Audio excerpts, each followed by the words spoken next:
可能只有留學生先會明白，孤獨已經成為咗我哋嘅常態。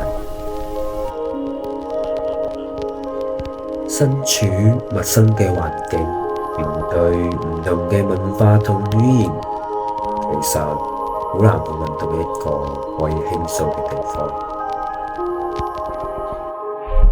我以為嚟到呢度可以好輕鬆嘅識到好多朋友，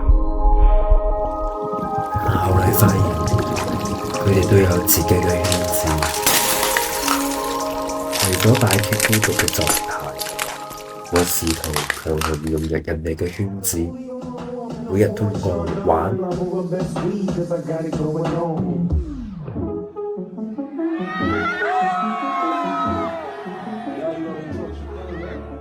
飲酒，覺得自己有好多朋友包圍。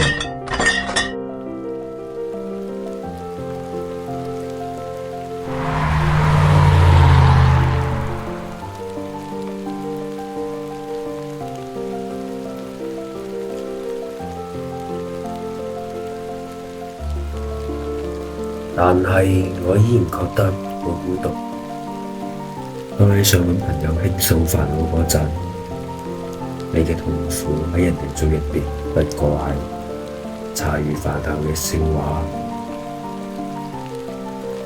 呢個時候，我開始思考我究竟係邊個？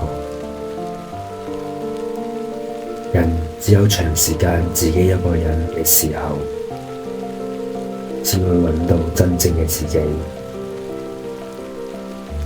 其實孤獨都冇乜咁大不了嘅。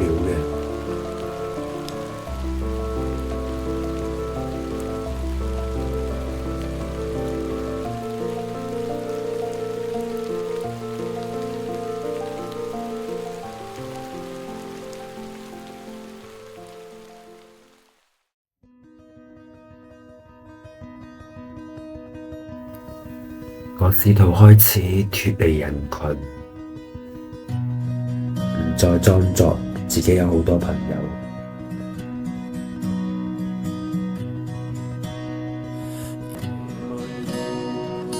以真正嘅我開始獨自嘅人生，揾到真正嘅自己。